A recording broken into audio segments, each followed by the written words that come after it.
Good morning, everybody. This is our last week of the Wild Robot. We should be done by Wednesday. So we're really getting to an exciting part. I think that you guys are going to be loving this part of the story.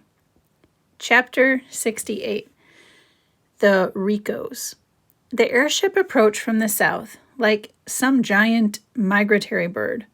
The ship was a sleek white triangle with a dark window facing forward. 3 identical robots stared out the window.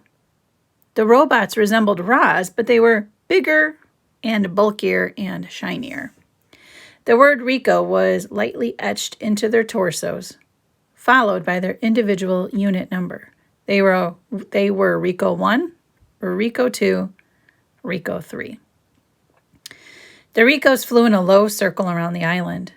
They saw a smoking hill of ash. They saw mysterious wooden domes. They saw 4 dead robots scattered across the shore. The airship hovered above the robot gravesite for a moment, and then it floated up over the island and lowered itself onto a small meadow at the foot of the mountain. The engines blasted air towards the ground, bending trees and tearing grass. Then the landing gear sank into the soil, the engines powered down, and all was quiet. A door hummed open and out stepped the Ricos. They took several long strides into the meadow and stopped. A shadowy figure was lurking at the edge of the forest. The Ricos turned and faced it. They stood flush together like a sparkling wall. And then the shadowy figure began to move. Out from the trees walked some sort of 2-legged creature. It was dusty and dirty. Butterflies flitted around the flowers that sprouted from its body. One of its feet was made of wood. And then the creature spoke. "Hello, my name is Roz." Chapter 69, The Defective Robot. "Hello, RASM, Unit 7134. We are Ricos. We are here to retrieve all RASM units." The cold, flat voice came from Rico 1.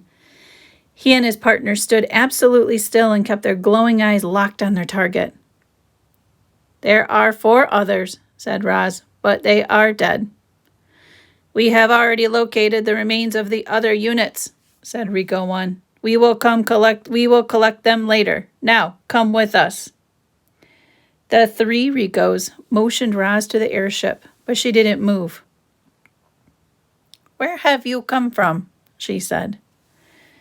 The Ricos turned and stared at Roz. "Do not ask questions," said Rico 1. "Where will you take me?" "Do not ask questions." "Why must I leave?" "Do not ask questions." "I will not go anywhere until I get some answers." There was a brief silence as Rico 1 computed his next move, and then he began to speak. 1 year ago, a cargo ship carrying 500 RASM units was sunk by a hurricane. 495 units have been retrieved from the ocean floor. We have come here in search of the last 5, and we have located them. RASM Unit 7134, you are property of Tech Lab Industries. We will return you to the factory, where the makers will refurbish you and sell you to a worksite. You will then live on that worksite indefinitely. Now, come with us. "But I live here," said Roz.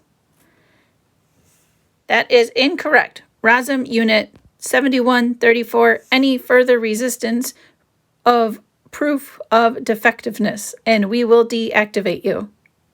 But Roz had more questions. "Who are the makers? What is my purpose? Why can I not ask questions?" "This unit is defective," said Rico 1 to his partners. "Commence deactivation." In perfect unison, the Ricos stepped towards Roz. They raised their blocky hands, ready to restrain their target, ready to shut her down with the press of a button. But a loud squawk and a streak of feathers cut them off. "Stay away from my mama!" Bright Bill swooped into the meadow and started hopping around, ready to defend his mother. The Ricos stopped and looked down at the goose. Of course, they didn't understand his words. They only heard meaningless squawks. And then they heard their target squawking back to him. "Bright Bill, get out of here," said Roz in the language of the animals. "These robots are dangerous." "What do they want?" "They want to take me away."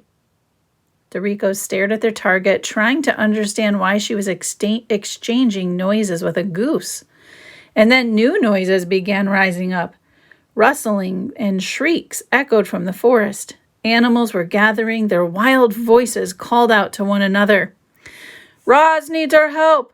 These robots want to take her away. We have to do something." The uproar in the forest grew louder and louder. The Ricos peered past Roz towards the mysterious noises, but only saw foliage.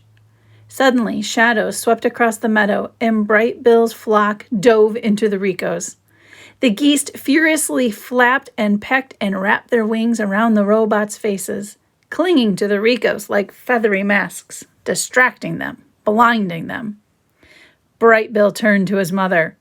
"Run!" Chapter 70. The hunt begins. While his flock distracted the Ricos, Bright Bill darted around behind them and desperately searched for buttons.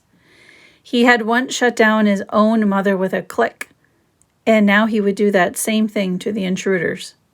But he found no buttons on these robots, only smooth surfaces. Clearly, the Ricos were not designed to be shut down so easily. Giant hands swung through the air, and the geese were all swatted away. Loudwing was plucked by her foot and flung to the ground. She crawled into the weeds as the others scrambled up over the trees. A quick scan by the robots revealed that Roz was gone.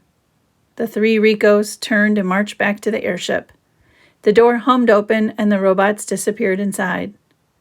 And when they stepped back into the meadow, each was holding a silver rifle in his hands. The hunt for Roz was on. Without speaking, the Ricos marched away from one another, fanning out in their standard search pattern. Rico 1 marched straight towards the southern tip of the island. Rico 2 marched straight up the mountainside. And Rico 3 marched straight into the forest. And this brings us to Chapter 71. This is called The Forest Assault. You're going to be reading Chapter 71 and Chapter 72. Have fun reading.